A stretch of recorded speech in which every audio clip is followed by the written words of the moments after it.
fihi layak fi Allah, layak fi bihi qaul Rasulullah. Para jamaah Rasulullah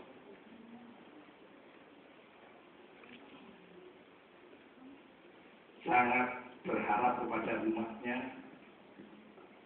Usahanya Allah para jamaah, usahanya Rasulullah dalam rangka mengendalikan umat manusia ini supaya selamat. Niki Rasulullah sangat keras di dalam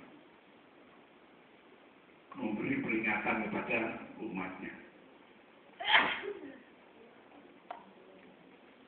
Karena tanpa sholat, ya manusia ini dengan mau sama-sama dirasakan. Terus bukti kapan kita meninggalkan sholat, apa? Namun mengalami macam-macam apa malaikat, betul sholat. Terhadap yang akan meninggalkan sholat, para jamaah, Rasulullah memberikan penjelasan la sahmun bil Islam liman la sholat lahu.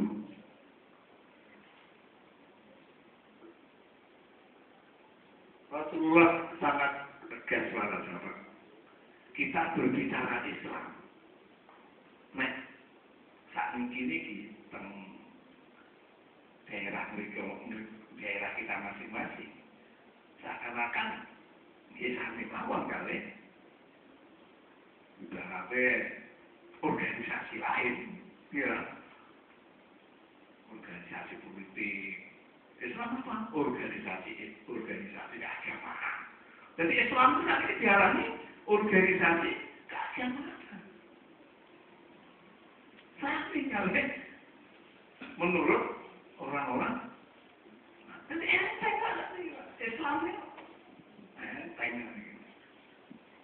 Kita lihat di negara kita bagaimana status Islam.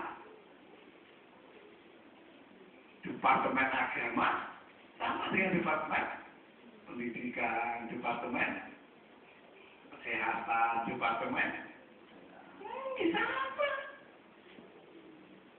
Kalau kita tidak bisa iman kepada Allah,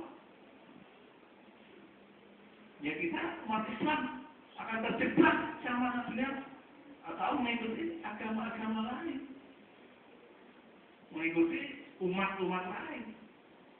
Sebab mereka para bapak walantar doang kalian lucu walantar nasara. Wong Kristen, wong Nasara, wong Kristen, wong selain agama Islam itu terhadap agamanya hampa. Dia tidak yakin terhadap agamanya. Dan mereka membuat kita ini umat Islam supaya tidak yakin juga terhadap Islamnya. Sudah banyak, Pak. Ya, ulama-ulama dahulu, ulama-ulama mulai Imam Syafi'i dan seterusnya membuat namanya tahlilan di masyarakat. Akhirnya ada yang mencemooh, ada yang macam-macam. Ada ajaran yang banyak yang baik. Ya nanti ujung-ujungnya Islam juga sih. Itu para jemaah. Islam pernah dicoba dulu zaman PKI. Bagaimana Islam rasanya orang Islamisasi itu diingat Islam oleh orang PKI saat itu. Bahkan imam masjid musola sudah ada daftarnya mau dijumpai oleh orang PKI. Ini menandakan bahwa orang-orang itu sudah tidak melihat bagaimana Islam.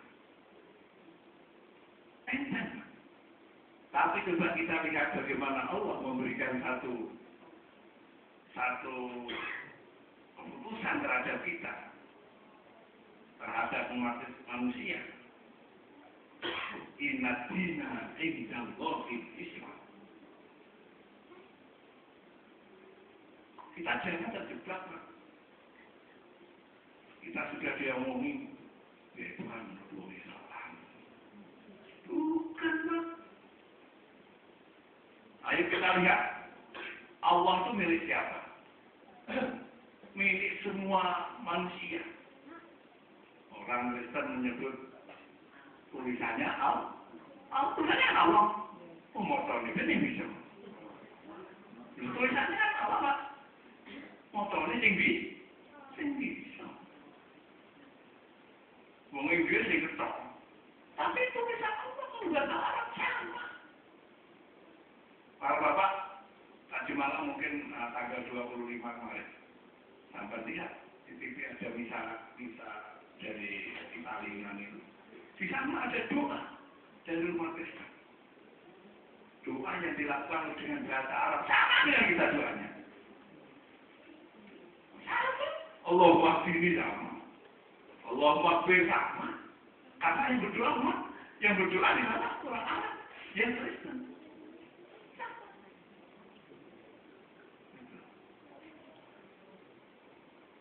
Allah itu milik semua. Mereka mengakui. Tapi jika Allah menyatakan bahwa inna din indallah al-Islam. Niki mereka. Dulu Nabi Musa juga digunakan agama selain Allah, selain Islam. Wa man yabtaghi ghairal Islam dina wala yuqbal. Allah boten menerima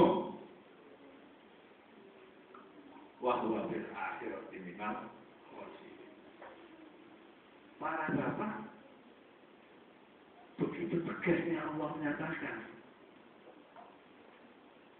kalau Islam tidak dipakai sebagai agama oleh siapapun manusia di dunia, Allah tidak memberikan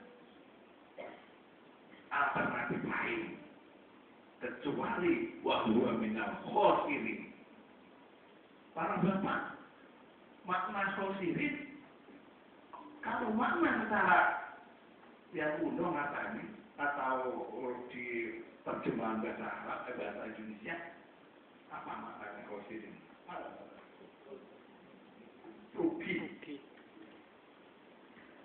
Rugi. Kok enteng? Cuma rugi mawon.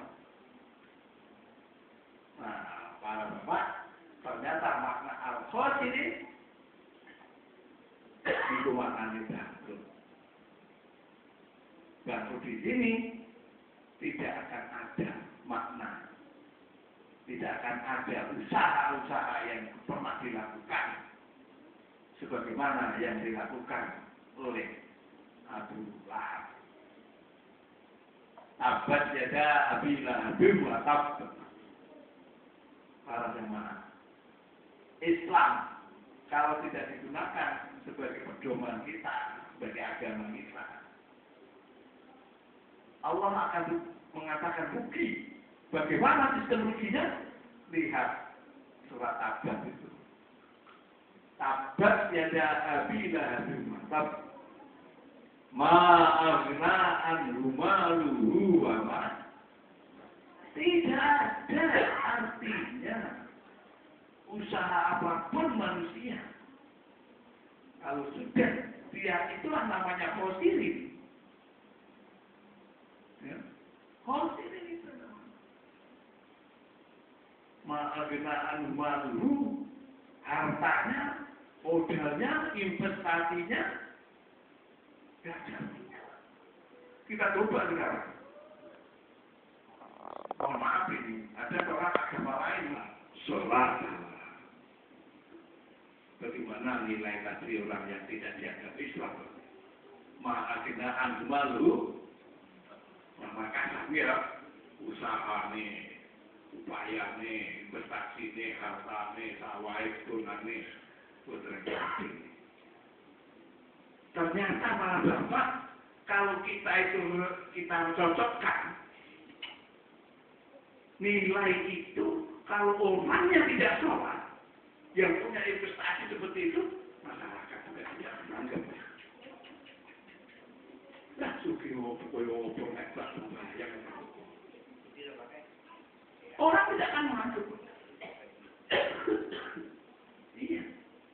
Bapak mungkin kita semua, mohon maaf, kenal orang kaya, orang Islam yang kaya mungkin masih dua atau masih apa atau masih apa. Padahal banyak yang lebih kaya daripada itu. Banyak yang lebih kaya daripada itu. Bainar Rasul, bainar rajuli, wa bainar kufri, tarkus shalah.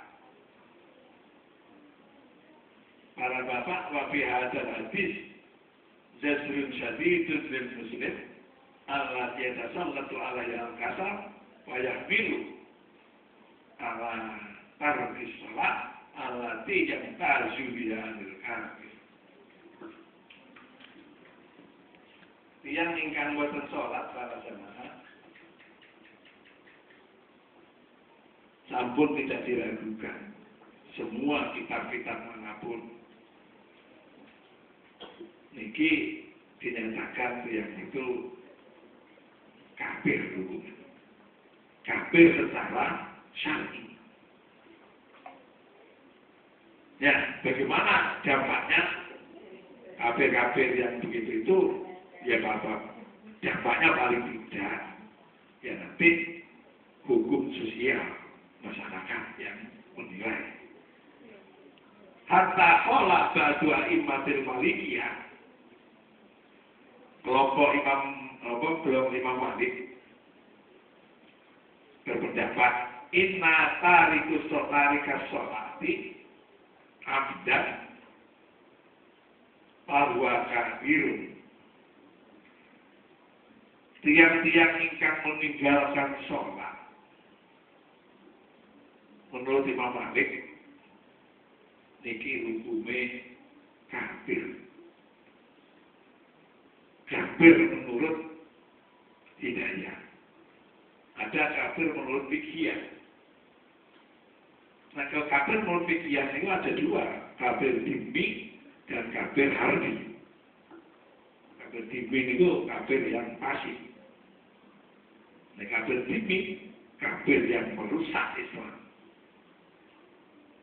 Nah, dalam hal ini para jamaah, kafir yang meninggalkan sholat, niki kafir yang tertutup dari berkat, barokahnya dari Allah. Sampai perhatikan, mari kita rasakan para bapak, kalau kita ini meninggalkan sholat, ibarat orang ada saja yang bermasalah. Mari kita sendiri yang mengawasi diri kita, yang kalau bisa boleh takbir kepada pihak-pihak lain sebagai